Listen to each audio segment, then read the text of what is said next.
Quando um artista começa a pintar um quadro, ele já tem na sua mente uma ideia de como esse quadro vai ficar. Entretanto, ele tem que ir dando passos, integrando elementos, até que a obra fique pronta por completo.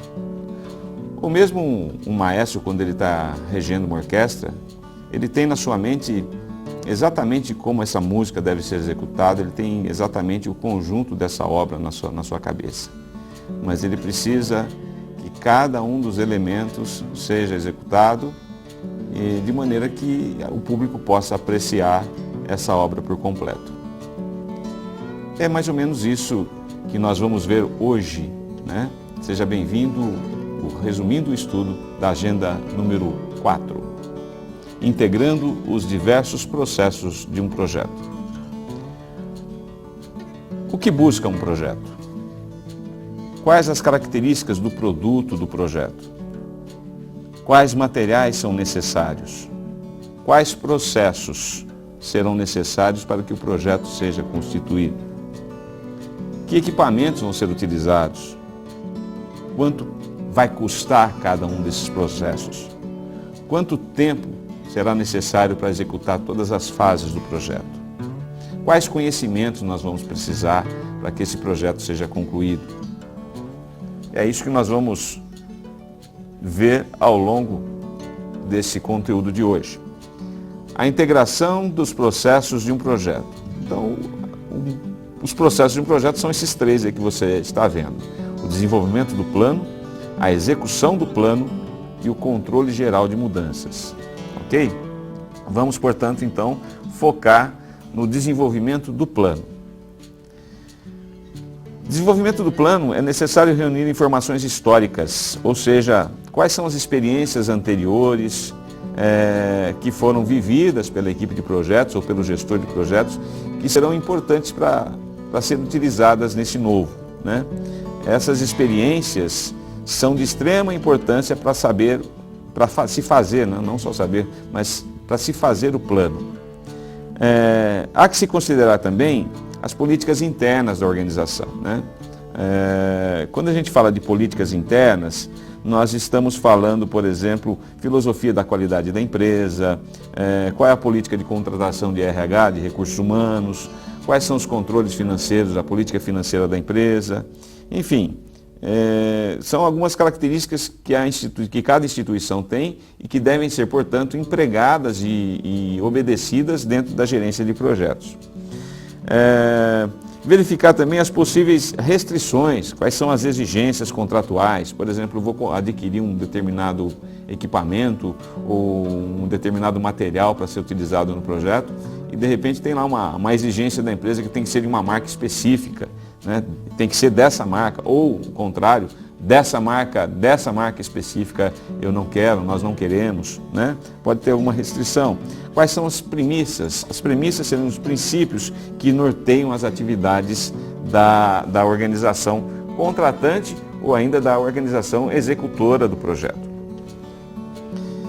Dentro ainda do plano do projeto, as ferramentas técnicas, né? Quais são as ferramentas técnicas que serão utilizadas na execução do projeto? Definir métodos, criar formulários se necessário for, né? Realizar simulações, definir procedimentos. Quais são as habilidades e conhecimentos que serão necessários para cada etapa do projeto? E definir também um sistema de informações que será necessário para a boa condução e a boa gestão do projeto. Ainda com relação ao plano, né? O plano é composto dos seguintes itens. O que nós chamamos de Project Charter, que é um contrato do projeto, é o termo de abertura do projeto, é a partir desse documento que o projeto passa a existir oficialmente. A descrição da abordagem ou estratégia da gerência, que seria um sumário dos planos de gerência das áreas de conhecimentos necessárias à execução do projeto. Ok? Ainda dentro de plano, a declaração de escopo, que são os objetivos, né, e os subprodutos do projeto. Aí nós teremos a definição da EAP, a estrutura analítica do projeto, que deve existir, ou melhor, deve definir qual é o nível de controle que nós queremos imprimir, né? O controle que vai ser exercido no projeto. Na definição da IAP, nós vamos definir os pacotes de trabalho, qual é o pacote mínimo de trabalho que nós queremos, que nós desejamos que seja controlado.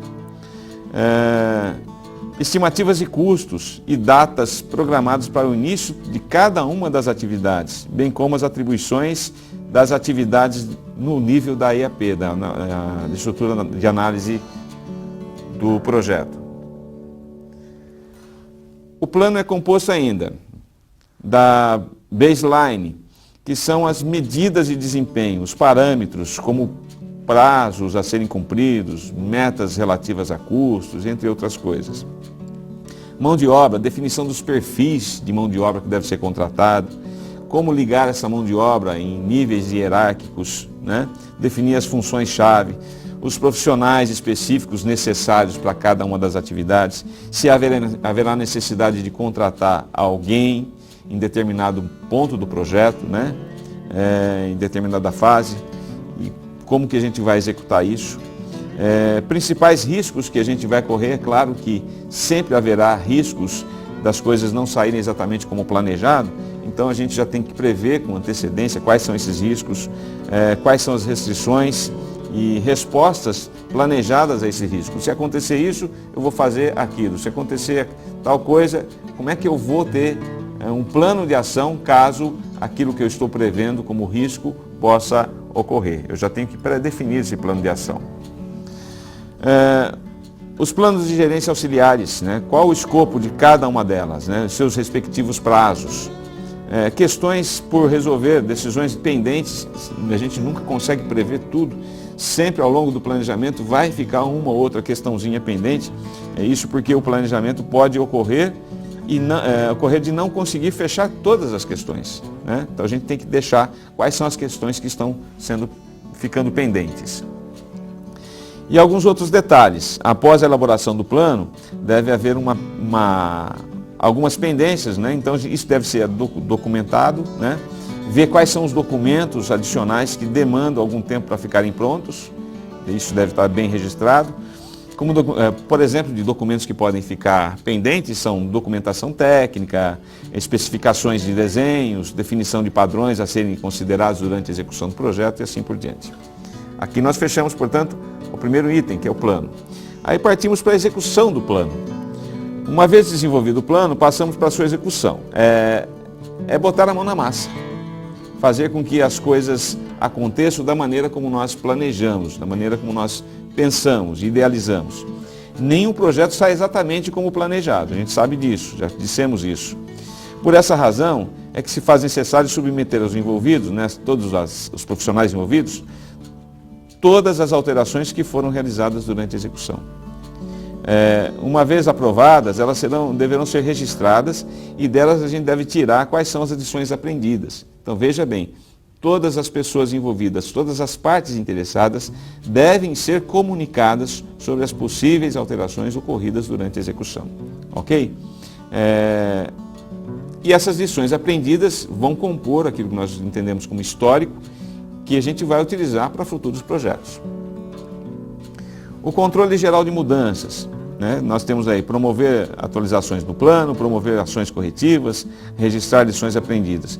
Promover atualizações do plano significa, portanto, verificar as alterações que foram realizadas durante o processo, documentar essas alterações, notificar as partes envolvidas, conforme nós já dissemos, promover as ações corretivas que se fizerem necessário e registrar todas essas lições. Lembre-se, portanto, aqui nós finalizamos essa agenda, lembre-se que essa apresentação é apenas um resumo do tema e não deve ser considerada como uma única fonte de estudo. Você deve participar e realizar todas as atividades propostas, ok? Por hoje é só, um abraço, bons estudos e até a próxima.